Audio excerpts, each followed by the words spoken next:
Katabi lang ng Metro Manila ang probinsya ng Rizal. Mayaman sa likas yaman ang probinsya dahil sa kanyang malawak na kagubatan. Isa sa matatagpo ang halaman sa kanyang masusukal na bundok ay ang citronella, isang uri ng grass plant. Cymbopogon nardus ang scientific name nito at napapabilang sa lemongrass species.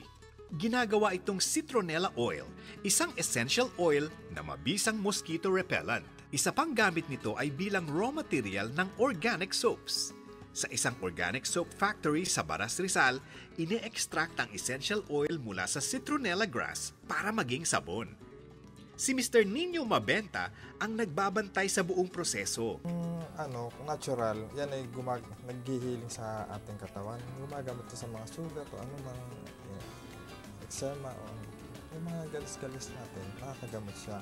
Kapag naani na ang citronella grass sa kabundukan ng Rizal, dinadala ang ilan dito sa kanilang planta. Sabi niya, 3 hanggang 4 na araw na pinapatuyo ang mga citronella grass.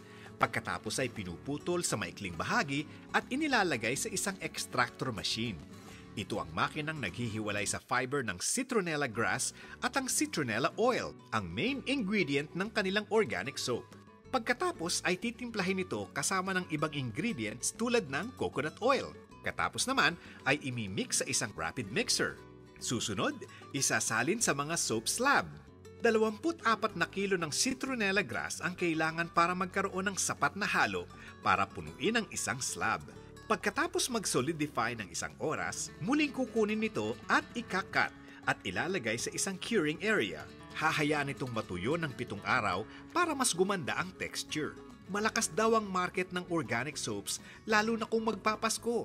Gumagawa rin sila ng organic soaps mula sa ibang plant essences tulad ng dayak, papaya at patchouli. Kung backyard at small operations lang, pwede na kayong magsimula ng organic soap business gamit ang 5,000 piso.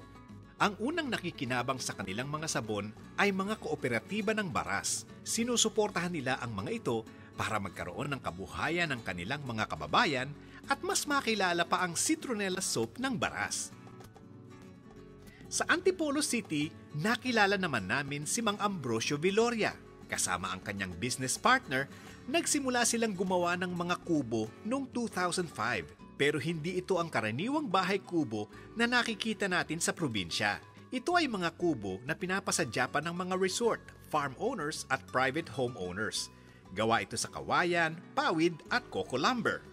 Ang karaniwang mga bumibili rito, yung mga may resorts, yung may mga manukan, di kayo may mga palalagyan ng bahay ng kubo sa rooftop ng kanilang bahay. Ganun. Dating bamboo furniture maker si Mang Ambrosio.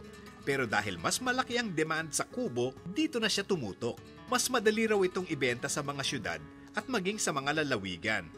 Hindi rin siya nahihirapang makakuha ng raw materials. Mula sa Batangas at Laguna nang gagaling ang mga kawayang ginagamit niya. Samantalang sa Pangasinan pa nang gagaling ang mga pawid at lambat. Nagsimula siya sa puhunang 50,000 pesos. Dahil sa maraming nagpapagawa, lumago ang kanilang negosyo. Kapag summer months naman, umaabot pa nga sa mahigit sa 10 kubo ang natatanggap nilang orders. 12,000 pesos ang pinakamurang kubo, samantalang 40,000 pesos naman ang pinakamahal. Merong simple, pero ang iba naman may kwarto pa. Kung kayo'y magpapagawa ng kubo, 1 linggo o 2 linggo ang hintayan para makuha ito. Sabi ni Mang Ambrosio, tatagal ang mga kubong ito ng 8 hanggang 10 taon basta alagaan lang ng mabuti. Kung nais niyong pasukin ang ganitong negosyo, 200,000 pesos ang puhunan dito. Kung may mga pa-order na, kayang bawiin ang inyong puhunan sa loob lamang ng 2 buwan. Payo lamang ni Mang Ambrosio, mas maganda raw na may kaalaman na kayo sa carpentry para madali niyong masimulan ang inyong kubo making business. At yan ang citronella soap ng Baras Rizal at mga kubo ng Antipolo City.